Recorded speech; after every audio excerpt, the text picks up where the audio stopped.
सभी रूहानी रूहों और परमार्थी जीवों का चैनल रूह का अंदाज स्वागत करता है। सत्संग, साखियाँ और रूहानी चर्चा के लिए चैनल रूह के अंदाज को सब्सक्राइब करें। प्रतीति और लगन जीव को आम से खास बना देती है। जीव को सतगुरु का सानिध्य प्राप्त होता है, उसका पार उतारा होता है। अनकहे प्रेम के साक्ष्यों से भरी कबीर साहिब की ये वाणी इस सत्संग का आधार है, जिसे मंगाराम जी ने फरमाया है। मन में प्रेम का भाव लेकर नया रूहानी एहसास करते हैं। आइए सत्संग सुनते हैं। गुरु से लगन कठिन है भाई, गुरु से लगन कठिन है भाई, गुरु से लगन कठिन है भाई, गुरु से लगन कठिन है भाई। यह महात्मा कबीर साहब की वाणी है। कबीर साहब जैसे चोटी के महात्मा दुनिया के अंदर समय समय पर आते रहते हैं, और जब तक ये दुखी दुनिया मौजूद होगी, संतों का आना जाना भी जारी रहेगा। ऐसे पूर्ण संत महात्मा हमारे सामने प्रभु भक्ति का आदर्श रखते हैं। क्या मनुष्य जन्म इसलिए मिला है कि उस निर्भय, निर्वैर और अकाल पुरख को मिलकर के हम भी निर्भय और अकाल हो जाए। जब ये संत महात्मा खुद भक्ति करते हैं और लोगों के आगे भक्ति का आदर्श रखते हैं, तो संतों का जीवन गवाही देता है कि इनको सब प्रकार की कुर्बानी देनी पड़ती है।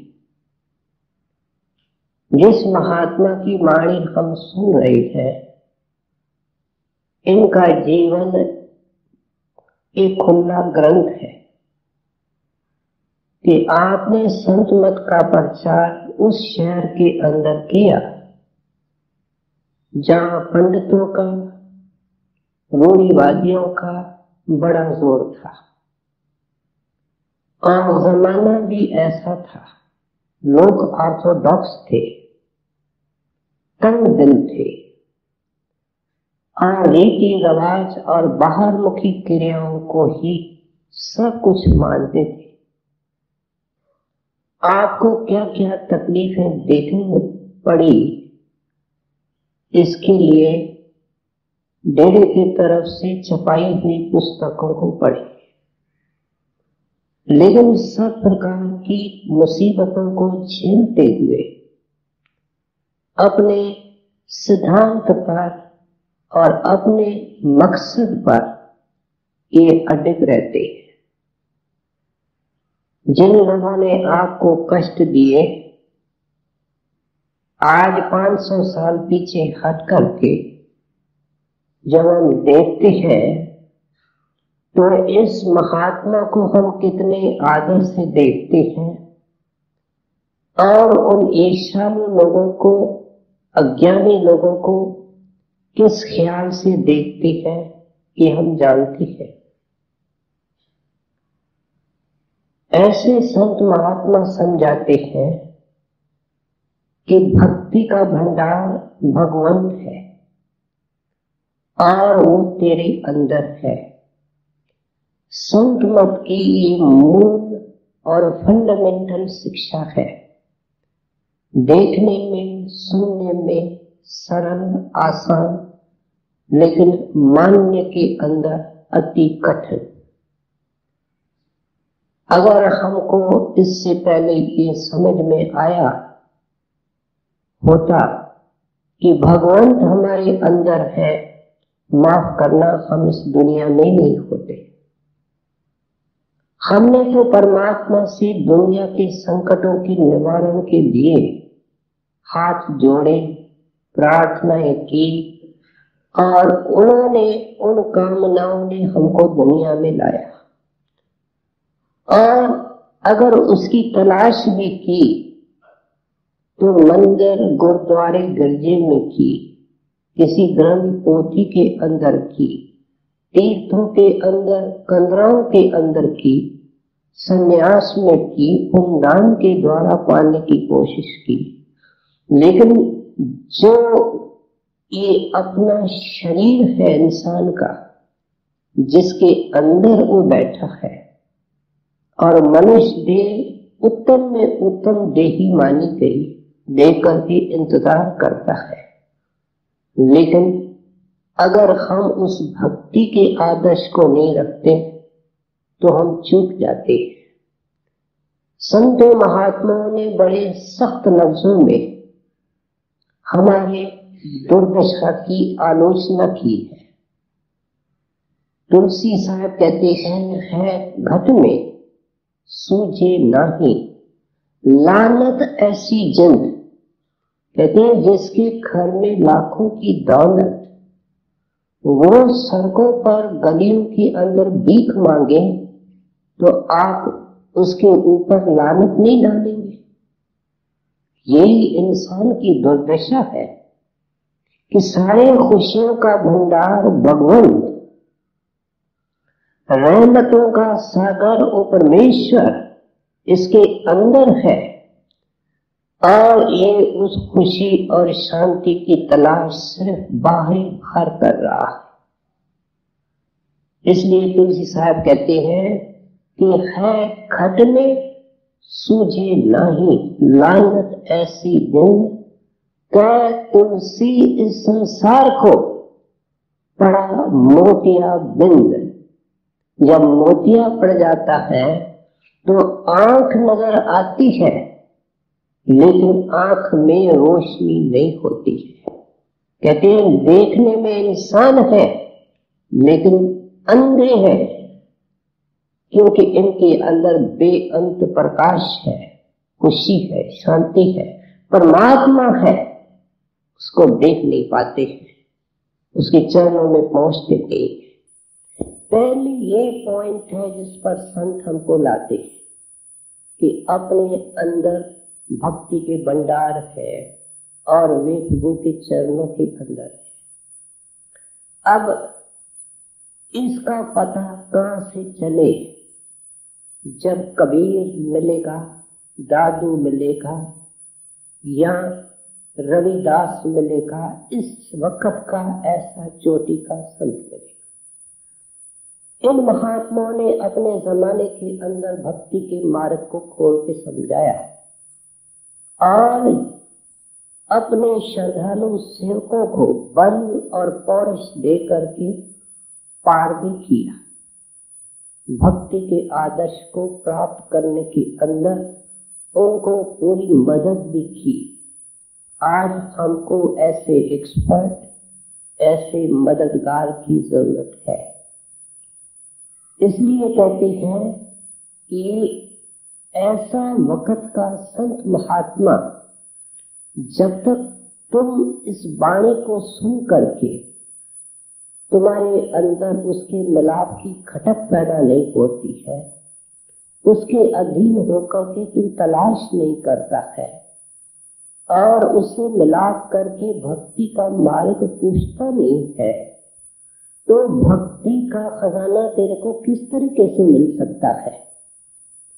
भक्ति कहाँ से शुरू होती है, मंजिल कहाँ है, मार्ग कहाँ है? एक और जगह कबीर साहब लिखते हैं, भक्ति का मार्ग जीना रे। कहते हैं ये जड़ की भक्ति में लगे हुए हैं, तन के पुजारी 100 में से 100, लाख में से लाख, सब तन के पुजारी, तन के भगत, और तन के भक्ति से बाल बच्चों की भक्ति, धन दौलत की भक्ति, शान मान की भक्ति, पता नहीं उस भक्ति के कितने रूप हो चुके। लेकिन कबीर साहब कहते हैं भगवंत के तरफ जो रास्ता जाता है वही भक्ति की राह है। और क्योंकि भगवंत अंदर घट में है, इसलिए वो राह शिव नेत्र से शुरू होती है, दिक्चक्षु से होती है, थर्ड आई से होती है। और वो जो राह है, कबीर साहब कहते हैं भक्ति का मार्ग झीना है, बहुत बारीक है, बहुत महीन और सांकड़ा है। कबीर ने लिखा प्रेम गली अत सांकड़ी तामे दो न समाए। कहते हैं ये सारी अपनी इच्छाएं लेकर के अंदर जाना चाहता है, सारी गठड़ियां लेकर के अंदर जाना चाहता है सत्संगी, कहते नहीं जा सकते। वो तो महाझीनी राह है, अति कठिन मार्ग है। उसमें तुमको गुरु का सिमरन करके, ध्यान करके, उसका रूप बन करके ही अंदर जा सकते हो। इतना बारीक और महीन होना पड़ता है। अब ऐसे संत महात्मा खुद भक्ति का साकार रूप होते हैं, भक्ति रेडिएट करते हैं और उनको देख देख करके भगवंत को पाने का शौक होता है।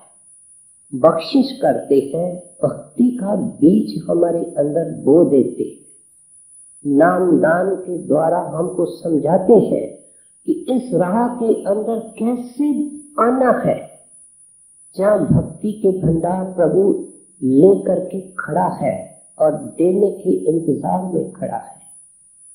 इसके लिए वे हमको सिमरन का दान देते हैं। सिमरन एक नॉर्मल इंसान कर सकता है, इसलिए वे हमारे को सत्संग के लिए प्रेरित करते हैं। क्योंकि सत्संग के अंदर हमारे कांटे निकलते हैं, भरम झड़ते हैं। जब तक राह कांटों से भरी हुई है, हम खुद देखते हैं चलना मुश्किल है, भजन करना मुश्किल है। इसलिए सत्संग से शुरुआत होती है और सेवा साध संगत की। औरों के लिए जीना, औरों की सेवा करना मुबारक है, लेकिन जिन औरों की हम सेवा करते हैं वे संसारी काम करते हैं, उनका ऑब्जेक्ट और मकसद संसारी है। लेकिन जो सत्संगी है और संगत है, उन लोगों का ऑब्जेक्ट भगवंत की प्राप्ति है, अलौकिक है, इथीरियल है, बड़ा ऊंचा है। इसलिए साथ संगत की सेवा ऊंचे में ऊंची। यहाँ तक कि ऐसे सेवा को गुरु की सेवा कहा गया। सतगुरु की सेवा सफल है, जेकर करे कोई चित लाए। उसके साथ कंडीशन है कि उसमें छोटा बने, नन्हा बने और एकाग्रता से करे। भजन करना भी गुरु की सेवा है। उसके अंदर सफल होने के लिए साथ संगत की सेवा निम्रता सहित करने से चित्त निर्मल होता है और ये अंदर उस नाम और शब्द को पकड़ता है जो संतों का असली रूप है। अब आज जो विषय कबीर साहब ले रहे हैं वो ये ले रहे हैं कि अंदर के स्वरूप को देख करके सच्ची लगन पैदा होती है, सच्चा प्रेम पैदा होता है। लेकिन शुरुआत बाहर से होती है, परमार्थ की शुरुआत बाहर से होती है। लगन से आपका क्या भाव है? एक होती है रुचि, जिसको हम इंटरेस्ट कहते हैं। किसी बात में, किसी आदमी में हम जस्ट इंटरेस्टेड होते, उसमें कोई डेप्थ नहीं होती है, गहराई नहीं होती। फिर जब वो आगे रुचि बढ़ती है तो शौक होता है। कपड़े का शौक हो गया, तरह तरह के कपड़े चाहिए, दिन में कई बार बदलने पड़ते हैं। ये रुचि नहीं है, ये शौक है। और शौक जब इतना जोर पकड़ता है कि बाकी सारे शौकों को डुबो देता है, तो उस अवस्था को हम लगन कहते हैं। हम एक मिसाल के द्वारा समझने की कोशिश करें। संसार में भी लगन रखने वाले लोग हैं, किसी कला के प्रति, किसी आदर्श के प्रति, किसी प्राणी के साथ उनकी लगन होती है। एक पेंटर की वार्ता हमने सुनी है कि वो सच्चा कलाकार था। कला प्रेमी और माया प्रेमी, उसमें फर्क होता है। जो कला को बेचता है, जो कला को कमाई का साधन मानता है, उसको उत्तम कलाकार कभी नहीं कहा जाता। पैसा उसके लिए सेकेंडरी होता है, कला प्राइमरी चीज होती है। ऐसा एक पेंटर अपने मकान की छत पर बैठ करके एक खूबसूरत पेंटिंग बना रहा है। सुबह का गया हुआ है और उसको पेंटिंग को बनाते उसको तन बदन का होश नहीं। लगन की 2-3 निशानियां होती है।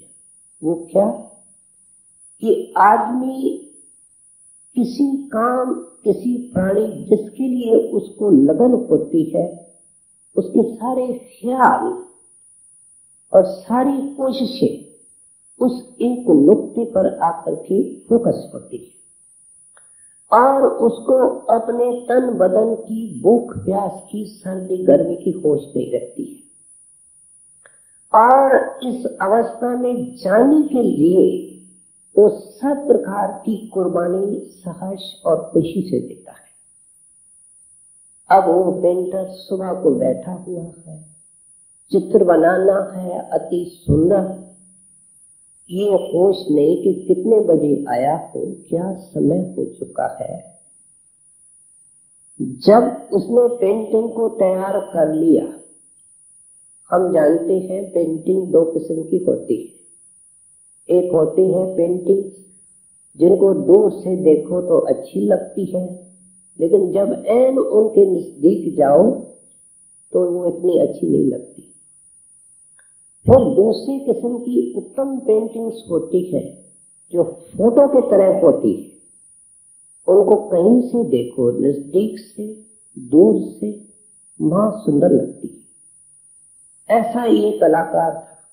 जब मन ने अंदर से ये सर्टिफिकेट दिया कि अब नजदीक से तस्वीर हर तरीके से सुंदर है, खूबसूरत है, अब मैं हट करके देखूं, पीछे हट करके देखूं कि ये दूर से कैसे लगती है, तो आपके घर में एक प्रेमी सेवादार रहता था, नौकर रहता था। वर्षों से उसको ख्याल आया कि मालिक सुबह को गया हुआ है, धूप आ गई है, उसने पानी तक नहीं पिया है। पानी का गिलास लेकर के सीढ़ी के ऊपर जब चढ़ने लगा, आखिरी पौड़ी पर पहुंच करके क्या देखता है कि मेरे मालिक को कोई होश नहीं है, पीछे हटता जाता है, छत खत्म होने वाली है, 2 कदम उठाएगा, गली में जाकर के गिरेगा और मर जाएगा।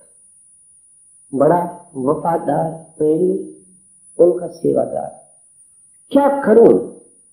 उसके मन में एक फ्लैश आई और वो तस्वीर की तरफ दौड़ा और तस्वीर को फाड़ दिया। उस पेंटर के कदम रुक गए। वो आगे बढ़ा और नाराज होकर के कहता है, तेरे को आज क्या हो गया? तू वर्षों का मेरा साथी, आज तुमने उल्टा काम कैसा किया? तस्वीर को बेजान कर दिया। तब वह हाथ जोड़ करके कहता है, मालिक अच्छा हुआ कि तस्वीर बेजान हो गई, नहीं तो आप बेजान हो जाते। इसको कहते हैं लगन। इससे लगन का आभास मिलता है, लगन की कल्पना हो सकती है कि लगन मन के खाट को कितना ऊंचा कर सकती है। तो लगन किसी ऑब्जेक्ट के लिए हो सकती है। आसाम और नेपाल की जहां बॉर्डर है, वहां एक गांव के अंदर एक लड़का रहता था। 5-7 साल का, 10 साल का था। जब भी बाहर निकलता, उसका ख्याल हिमालय के पहाड़ों की तरफ जाता, उसकी बर्फानी चोटियों को देखता, और वहां से उसका एवरेस्ट की जो ऊंचे में ऊंची शिखर है वह नजर आती थी। मन में ख्याल पैदा हुआ कि मैं इस एवरेस्ट के ऊपर चढ़ूंगा। घर वालों से जब जिक्र किया, घर वाले कहने लगे, कौन से सपने ले रहे हो? अनेकों ने कोशिश की है, हार के लौटे हैं या हड्डियों के ढेर बन गए, कोई नहीं पहुंचा। लेकिन उसके मन में धुन थी जो कभी शांत नहीं हुई, और कुदरती उसके लिए वह प्रयत्नशील निरंतर रहा। और पहली पार्टी जो एवरेस्ट के ऊपर पहुंची, उसके अंदर वह नेपाली लड़का आगे चल करके जो डेंसिंग हुआ वो भी उनके अंदर था। पहली सफल एक्सपीडिशन जो हिमालय की चोटी पर पहुंच करके वहां से वापस आई जिंदा, उनके अंदर वह होनहार लड़का था। ये लगन किसी प्राणी के लिए हो सकती है। हमने लैला मजनू के कई किस्से सुने। एक दिन सुबह से लेकर शाम तक लैले को मजनू का दीदार नहीं हुआ। ये जो मिजाजी सच्चे आशिक है, दुनिया में कितने हुए हैं? 2, 4, 5 ऐसे कपल्स हुए हैं। लाखों अरबों इंसान आए, लेकिन सच्चे मिजाजी आशिक ये भी कितने हुए हैं? लैला मजनू हुई, शीरिन फरियाद हुए, हीर रांझ हुई। अंग्रेजों में रोमियो जूलियट को कहते, लेकिन उंगलियों के ऊपर उनकी गिनती हो सकती। वह बेसब्र और अधीर हो उठी। हाकिम की लड़की थी, घर को छोड़ा। धुन एक है, ख्याल एक है। मजनू मिला नहीं, बात हुई नहीं, और तेजी से चल रही है। अंधेरा हो रहा है। उधर शाम की नमाज अदा करने के लिए एक मौलवी मस्जिद के बाहर चटाई लगा के, मुसल्ला लगा करके अब नमाज पढ़ने की तैयारी कर रहा है। तो लैली जो अपने आप में खोई हुई थी, उसका एक पैर जाकर के मुसल्ले पर लगा। तो वह काजी, वह मुल्ला बहुत नाराज हुआ, क्योंकि अगर मुसल्ले पर पैर लग जावे तो नमाज कज़ा हो जाती है, क्या भंग हो जाती है। लेकिन जब देखा हाकिम की लड़की है तो खामोश हो गया। एक नागरिक जानता था कि एक मामूली इंसान से इसका प्यार है। और जब लैली मजनू को मिल करके वापस आ रही थी तो उसका मन भरा हुआ था, वह शांत थी। और मुल्ला के पास आई तो मुल्ला ने कहा, बेटी मैं जानता हूं कि तुम कहां जा रही थी, लेकिन इतना तो ख्याल रख कि अगर कोई नमाज पढ़े तो ऐसा अंधा इश्क किस काम का कि मुसल्ले के ऊपर ही पैर आ जाए। मुसल्ला मैंने अर्ज किया, नमाज की चटाई। तब लैला कहती है कि मुल्ला जी मैं शर्मसार हूं, लेकिन मेरा दोष नहीं, क्योंकि मुझे होश नहीं था कि मेरे पांव किस तरफ और किस तरह जा रहे। लेकिन ऐ मुल्ला साहब, मुझे अफसोस भी है कि मैं एक खाकी इंसान के ख्यालों में इतनी महव थी, डूबी हुई थी कि मुझे कोई तन बदन का होश नहीं। तो इतने बड़े अल्लाह की, खुदा की नमाज पढ़ने लगा, तेरे को कैसे पता लगा कि किसी का पैर तेरे मुसल्ले पर आया है? कहते हैं ये सब लगन की अवस्थाएं होती है। और जिस लगन का कबीर साहब जिक्र कर रहे हैं, गुरु से लगन कठिन है भाई, क्योंकि ये सब प्रकार की जो लगन है इसको मन स्वीकार कभी कभी कर ही लेता है। क्यों कि ये मायक है, इनका फल जाहिर है। और वह प्रीत जो गुरु से की जाती है, गुरु का मतलब वक्त का गुरु, अपना गुरु, वह अर्शी है, थीरल है, महा कठिन है और इतनी मुश्किल है। इसलिए तो कहते हैं गुरु की लगन कठिन, कठिन नहीं है, महा कठिन है। जितना हम कहें उतना थोड़ा है। इसलिए कहते हैं जब ये परमार्थ में किसी महापुरुष से, किसी दरवेश और संत से प्रेम का और नेह और लगन लग जाती है तो बहुत टचिंग रूप ले लेती है। शेख फरीद साहब के हुक्के की आग खत्म हो गई। उस जमाने के अंदर दिया सलाई नहीं थे और आग के अंगारों को राख के नीचे राख को दबा करके रखते थे। सुबह को राख को हटा करके वापस खाने पकाने वगैरह का काम करते थे। तो एक खास प्रेमी सेवक था, जब उसने केवल सुना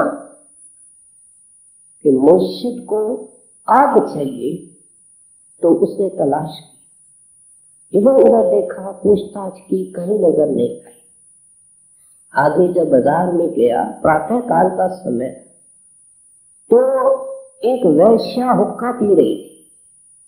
अब ये प्रेमी जब कभी बाजार से इत्तेफाक से निकलता था, वह वैश्या इसको इशारे करती थी, लेकिन ये भक्ति के अंदर भरपूर था, कभी ध्यान तक नहीं दिया। वह बहुत इससे नाराज थी, लेकिन देखा अब मुर्शिद के लिए आग चाहिए। हाथ जोड़ करके जाकर के वैश्या के सामने खड़ा हो, सिर नीचे है, अर्ज करता है, बहन मुझे आग की जरूरत है। उस वैश्या ने कहा, आज मेरी बारी है। कहते हैं हर एक चीज की कीमत होती है भाई, कीमत दोगे जो मांगोगी। आग के एवज में आंख देनी पड़ेगी। एक सेकंड नहीं रुका, एक सेकंड नहीं सोचा, अपने उंगलियों को आंख के बीच में जोर से निकाल करके, आंख निकाल करके उस वैश्या के सामने फेंक दी। वह तो वैश्या चौंक उठी, खून उसके आंख से बहने लगा। रुमाल निकाल करके आंख पर बांध दिया। जल्दी जल्दी में आग लेकर के आकर के मुर्शिद शेख फरीद को दी। शेख फरीद साहब पूछने लगे, प्यारे तेरे आंख को क्या हो गया है? तो जब आंख लाल हो जाती है, पानी उससे बहता है, तो इसको आंख का दुखना कहते हैं। जवाब दिया कि हजरत आंख दुख रही है। कहते हैं दुख रही है तो पट्टी बांधने की क्या जरूरत है, पट्टी को उतार दो। पट्टी उतारी, आंख ऐसे की ऐसी मौजूद थी। कहते हैं ये कौन है जो सतगुरु की अंदर की अजमत को जानते, सतगुरु के नूरी और शब्द स्वरूप को समझते, लेकिन शुरुआत बाहर से होगी। बड़ी सुंदर मिसालें दे दे करके आज के विषय को कबीर साहब समझाते हैं। हमको आभास, अंदाज और कल्पना देना चाहते हैं कि मन को तोलो कि किस अवस्था के अंदर तेरा मन है, कितनी प्रीत तेरी नाम और गुरु से है। गुरु से लगन कठिन है भाई, गुरु से लगन कठिन है भाई, लगन लगे दिन का दिन सर है, जीवत ले हो जाई। कबीर साहब परलय का जिक्र करते हैं। हमारे शास्त्रों में लिखा है कि मुद्दत के बाद परलय करता है परमात्मा। और ब्रह्म तक रचना खत्म हो जाती है। जब मां प्रलय होती है तो पार ब्रह्म तक रचना कर जाती है। वाणी के अंदर आया उत्पत्त परलव शब्दे होवे, शब्दे ही फिर उपत होवे। और गुरु साहब कहते हैं वो शब्द के द्वारा ही विनाश होता है, शब्द के द्वारा ही निर्माण होता है। ये बात अगर हमको समझ में नहीं आए तो बाहर की एक मिसाल दें कि इलेक्ट्रिक का एक बटन होता है, उसको हम ऑन करते हैं तो बत्ती जलती है, उसी बटन को ऑफ करते हैं तो बत्ती बंद होती है। जब शब्द के बटन ऑन किए जाते हैं रचना हो जाती है, जब वो साहिब मुनासिब समझता है बटन ऑफ करने से विनाश हो जाता है, प्रलय हो जाती है। लेकिन यहाँ कबीर साहब एक और प्रलय का जिक्र कर रहे हैं जिसको संतों ने नित्य प्रलय कहा है। क्या इंसानी शरीर का विनाश? कहते हैं रोज तो आवाजें सुनते हो, सतनाम संग है, रोज तो जनाजों के जुलूस देखते हो, किसी दिन भी शमशान भूमि से निकलो, कोई ऐसा दिन मिला कि धुआं निकलता नहीं। कहते ये नित्य प्रलय है। इसको संतों ने इंसान की मौत को प्रलय से क्यों तशबीह दी? क्योंकि प्रोसेस वही है।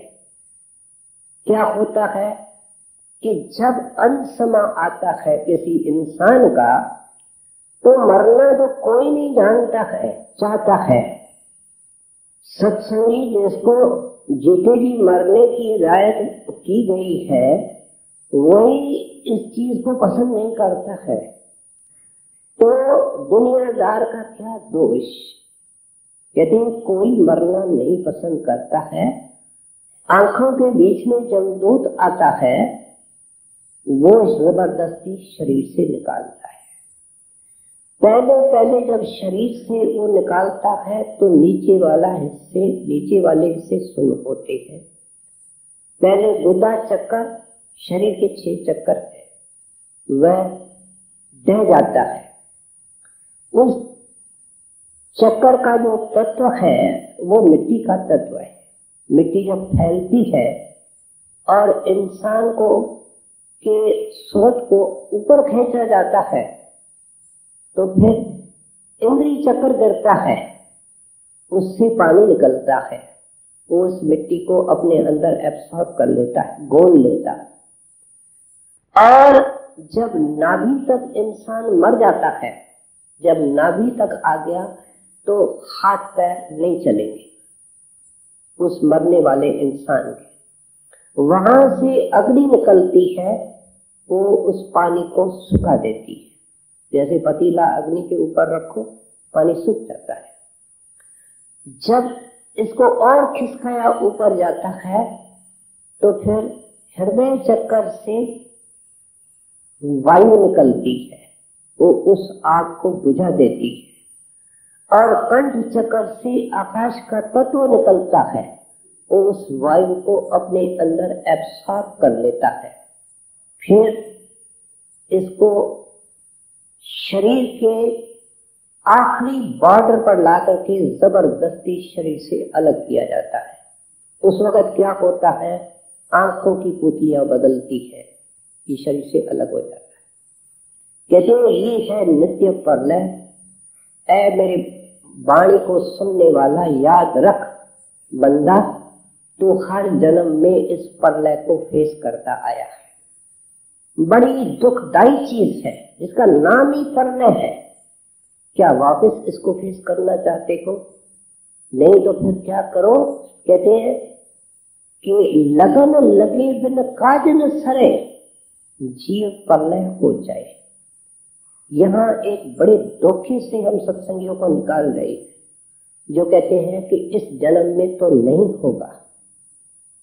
संत दावा से कहते हैं संतों ने नाम दिया है, पूरी दया और मदद है, तेरी हिम्मत तेरी मेहनत दरकार है। ये मन के उज़र और बहाने।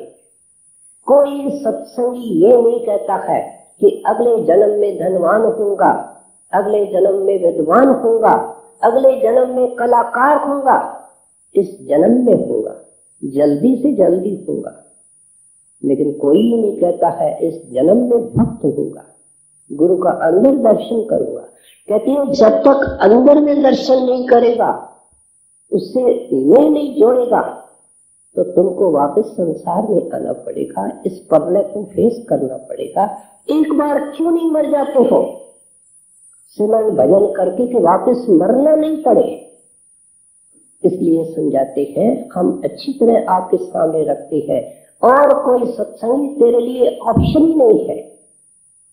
जल्दी से जल्दी अपना प्रेम, प्यार, स्नेह, मोह जो कुछ भी है हटा करके गुरु और नाम से जोड़ ले, ये तेरे साथ जाने वाला है। लगन लगे दिन काजन सभी जीव तुले हो जाई, जैसे पपिया का मुंह का पिया पिया रटलाई, प्यास करे तलफ दिन राती, और निरे ना भाई। नेचर से बड़ी सुंदर मिसालें दे करके समझाते हैं और पपिये की मिसाल देते हैं। कहते हैं पपीहा एक छोटा सा पंछी होता है जिसको अंग्रेजी में रेन बर्ड कहते हैं। वो पानी हमेशा बादलों से जो सीधा गिरता है अनटच्ड होता है, आकाश से सीधा उसके मुख में जाएगा, सिर्फ उस बूंद को पीता है, नीचे देखता नहीं। उसकी चोंच ऊपर होती है, गर्दन ऊपर, आंखें ऊपर, क्योंकि नीचे उसके मतलब की चीज नहीं। अगर उसको कोई पंडित कहे कि जमुना, गंगा, सरस्वती उनका संगम, इतने पवित्र स्थान, ऐसे पवित्र जल, तो पपिया कहेगा सुन पंडित तू भी, न मेरे बाप ने पिया, मेरे दादा ने नहीं पिया, मैं नहीं पीऊंगा, मेरे बच्चे भी नहीं पिएंगे। ये हमारा विधान है, ये हमारा पन है। और वो परमात्मा बादलों को हुक्म करता है बरसों, लेकिन इम्तिहान भी लेता है हमको समझाने के लिए।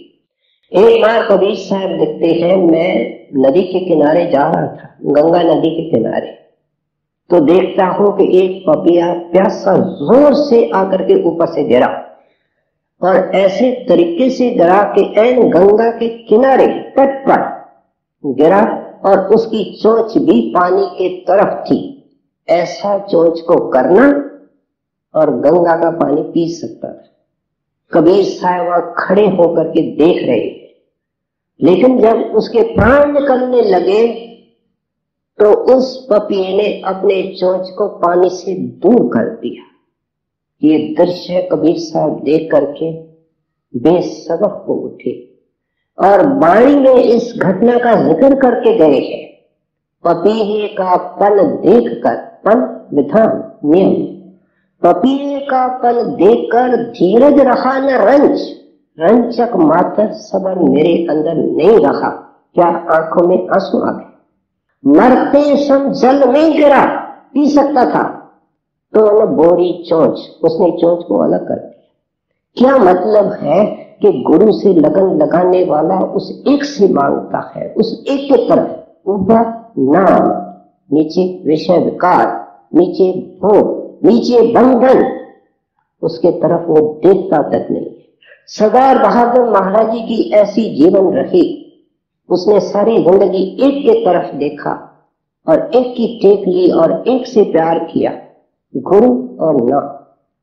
दर्शन के लिए आते थे और दर्शन की प्यास लेकर के जाते थे और उस प्यास को पूरा करने के लिए रात भर जागते थे और मालिक ने उनके मुख में वो बूंद डाल दी, जिस बूंद ने न सिर्फ उनको शांत किया लेकिन औरों को भी शांति बख्श के गए। बाबा जी महाराज के 2 सेवक थे, उनको रोज श्री बाबा जी महाराज लगन वालों की ये अवस्था है दर्शन दिया करते थे। मामूली किसान थे। एक दिन परीक्षा हुई, सुबह को दोनों व्याकुल एक दूसरे से पूछता है, दर्शन नहीं हुआ, आपको नहीं हुआ। कहते हैं आज मक्की को पानी देने की बारी है, नहर से पानी देने की बारी मिलती है और पानी नहीं देंगे तो मक्की सूख जाएगी। दूसरा कहता है मक्की बाबा जी की है, हम बाबा जी के हैं, सूख जाए भजन बैठो। जब तक दर्शन नहीं होता था किसी काम को हाथ नहीं लगाते थे। बैठ गए, फिर बाबा जी महाराज ने दया की, दर्शन दिया और अपना काम किया। कहते हैं जब तक इस तरीके का जीवन, इस तरह का सिद्धांत इस अवस्था में नहीं आओगे प्यारे, जिंदगी में न शांति सत्संगी अभी तक तेरे को मिली है, थोड़ी बहुत पार्षद सत्संगी मिलती है। इस वक्त देखो हमको दुनिया के ख्याल भूले हुए हैं, दुनिया की चिंताएं भूली हुई है, और फिर सिमरन के वक्त भी जो 4 घड़ियां सही अर्थ में सिमरन होता है वो दुख और कलेश से रहित होती है। जब सतगुरु के सामने जाते हैं मन ठंडा और शीतल हो जाता है, और शीतल और ठंडा तब होगा जब शब्द को सुनेगा। आदर्श बार बार लगन और शब्द का आ रहा है। आपको आगे सुनिए। जैसे पपिया प्यासा बूंद का पिया पिया रतलाई, प्यासे प्राण तलब दिन राती, और निरे ना भाई। जैसे निर्मा शब्द स्नेही, शब्द सुनन को जाई, शब्द सुने ओ प्राण दान दे, तन को नहीं डराई। फिर मृग की हिरण की मिसाल देते हैं। कहते हैं उसकी एक लगन होती है किसी विशेष आवाज के लिए, जो एक किसी विशेष सांस से निकलता है। शिकारी लोग उसकी कमजोरी को जानते हैं, वे जंगल का एक ऐसा कोना पकड़ते हैं जहां हिरण आ सके और भाग न सके, और उसमें वो बाजा या वो सांस उसकी धुन पैदा करती है। जिस वक्त उस बाजे की धुन शांति के समय जंगल में जाती है, गूंजती है, हिरण सोया पड़ा हो, बच्चों के साथ बैठता हो, खाता हो, कुछ भी करता हो, सब कुछ छोड़ देगा, सिर को ऊपर करेगा, कानों को चौकना करेगा। ये धुन, ये गूंज कहां से आ रही है, किस डायरेक्शन से आ रही है? पहले डायरेक्शन कायम करेगा, फिर उस डायरेक्शन में बेअख्तियार दौड़ेगा, और जैसे जैसे दौड़ता है ऐसे ऐसे वो धुन साफ होती जाती है, मधुर होती जाती है। और हम जानते हैं कि हिरण की टांगें बहुत पतली होती है, लेकिन उसमें तेजी और आती है। वो तेजी किसने पैदा की है? लगन ने, उसके शरीर की शक्ति ने नहीं पैदा की है, क्योंकि वो इस चीज में विलंब नहीं डालना चाहता है। मैं जो सोर्स है, जहां से वो धुन निकल रही है, वहां पहुंचना चाहता है। रास्ते में क्या है, पेड़ कौन से है, जंगल कौन सा है, क्या हिरण को पता? उसको तो एक चीज की धुन है, और आकर के जब उस बाजे के नजदीक आता है, इतना उसका प्रेमी है कि अपने कान आकर के उस पर रखता है। शिकारी उसको पकड़ लेते हैं या जू के अंदर भेज देते हैं, कभी उनको काट भी लेते होंगे। कहते हैं इस तरह के अभ्यासी भी होते हैं जिनके अंदर ये लगन होती है। वो हमारे तरह रात को सोने वाले नहीं होते हैं, वो सारी रात रोने वाले होते हैं। उन्होंने एक चीज पे सारी जिंदगी एट स्टेक रखी है, कि गुरु के चरणों में जाना है, जिन चरणों की इतनी महिमा, उनके चरणों को देखना है। गुरु न आता है न जाता है, ये सतगुरु समझाते हैं। जो नहीं जाता है ना ही आता है, उसको देखना है, उसका दर्शन करना है। निर्भीक होना है जिंदगी में, सारी इच्छाओं से रहित होना है जिंदगी में। वे जागते हैं और पाते हैं।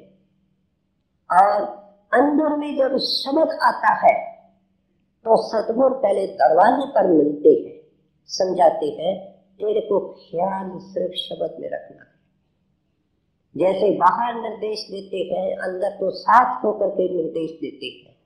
और शब्द के गूंज के साथ साथ इस तरफ उस तरफ, सामने ऊपर नीचे कई तरह के नजारे हैं, ऐसे अजीब और लुभाने वाले। अगर ये नजारों के तरफ नहीं ध्यान देता है तो काल उनका रूप बनाता है। काल पीछे से आवाजें देता है, और इस तरह की आवाजें देता है जैसे कि वो हितैषी है, परोपकारी है, हमारा भला चाहता है। लेकिन सतगुरु का एक निर्देश है कि सामने उस धुन में अपना ख्याल रखो, न दाएं न बाएं।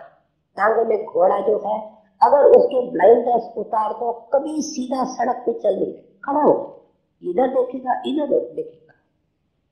इसलिए कहते हैं ऐसे भी प्रेमी होते हैं जो इस लगन की अवस्था में जाते हैं, जब उस अंदर के गुरु की धुन को, अंदर गुरु के रूप को, शब्द को सुनते हैं और श्रवण करते हैं। जैसे मेरे शब्द सुने, शब्द सुनने को जाई, शब्द सुने पहले तन दे, तन को नहीं डराई। जैसे सती पड़ी सब ऊपर, पिए की रहे मन भाई, तावक देख डरे रहे नहीं, हंसते बैठे शरमाई। दो दल सनमुख जुड़े हैं, सुराने कहराई, टूका टूका गिरे पर, खेत छोड़ नहीं जाई। एक सती की मिसाल है, दूसरी सूरमे की मिसाल है। पुरानी प्रथा थी, अब तो कानून के द्वारा उसको बंद किया गया है। ये संसारी बातें हैं, हमसे इनका कोई संबंध नहीं। लेकिन महात्माओं ने वाणी के अंदर ये दोनों मिसालें दी। कहते हैं सती अपने पति के लाश के साथ, उसकी छठा के साथ छलांग लगा करके चल करके मरती है। कितनी बहादुर औरत है। लेकिन सहजोबाई समझाती है कि जो सत्संगी है, जो अभ्यासी है, उसके मुकाबले में उसकी बहादुरी कोई कीमत नहीं रखती। क्यों? कि वह हिम्मत और बहादुरी तो केवल कुछ मिनटों की, आंख बंद करके छलांग लगाने की है। यहाँ तो इस सारे शरीर के अंग अंग, रोम रोम से ख्याल निकालना है, और नीचे से आग लगती है। जैसे जैसे आग जोर पकड़ती है, ऊपर प्रकाश होता है, ऊपर फल मिलता है। इसलिए इंसान के शरीर को उल्टा पेड़ कहा गया। पेड़ को सस्टेनेंस नीचे से मिलती है, हमारे शरीर को सस्टेनेंस ऊपर से मिलती है। फिर दूसरी मिसाल देते हैं सूरमे की। कहते हैं सूरमा अगर डरता है तो फौज में क्यों भर्ती होगा? जब तक मरने मारने के लिए तैयार नहीं, जिंदगी से जूझने का फैसला नहीं करता, फौज में आने का सवाल ही क्या है। इसलिए कहते हैं जब अभ्यासी जन भजन करते हैं तो बहुत कष्ट आते हैं। किसी मुसलमान दरवेश ने कहा, तन तपे तंदूर जो, बालन हड बलन। कहते जिस तरह बालन क्या लकड़ियां आग के अंदर डाली जाती है, इस तरह हमारे शरीर की हड्डियां टूट रही है और तन तपे तन दूज, इस तरह हमारे शरीर को आग लगी हुई है। कहते हैं सूरमा फिर भी मोर्चे में खड़ा होता है, कुरुक्षेत्र आंखों के बीच में है और काल इसके संस्कारों और कर्मों के आड़ में कई तरह के डरावने ख्याल, डरावनी शक्लें और बाधाएं नाना प्रकार की डालता है। लेकिन सच्चा मददगार इसके साथ होता है और पूरी तलवार और जिसका हमला अचूक होता है सिमन ध्यान की, वह अगर सत्संगी के पास होती है तो फिर ये डरता नहीं है। हम कई बार सिनेमा देखने जाते हैं, सिनेमा के पर्दे पर खूब लड़ाइयां होती है, लेकिन हम देखते हैं हमसे इसका कोई वास्ता नहीं, हम अपने सीट पर जम करके बैठते हैं। इसमें अभ्यासी उस स्क्रीन पर देखता है कि ये शक्ल है, ये गुनावन है, ये डरावनी बात है, लेकिन उसको पता है कि मेरा कुछ भी विघ्न नहीं होने वाला है और वो आगे बढ़ता रहता है। दो दर्शन मकान जुड़े हैं, चोरा ले चलनाई, तो कहो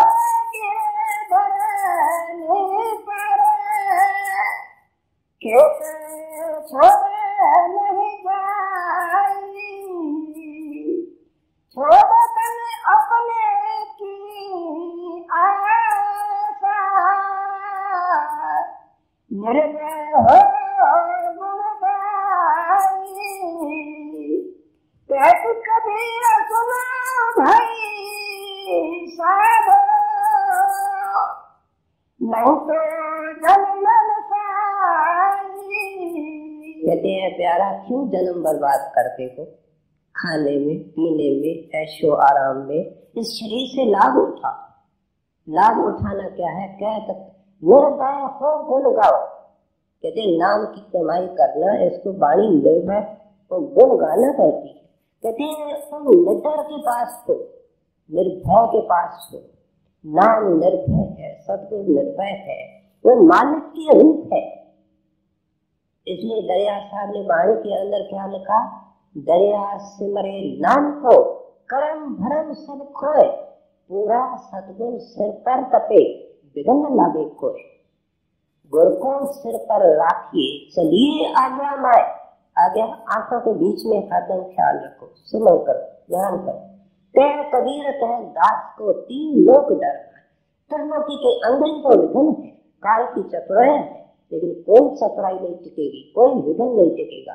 कहते हैं थोड़ी हिम्मत करो, पूरा मददगार साथ है, पूरा नाम जो फलदायक होकर के खुशियों का खजाना देने वाला है, वो तेरे अंग संग है, पूरा फायदा उठा ले। अपने की आशा, निर्भय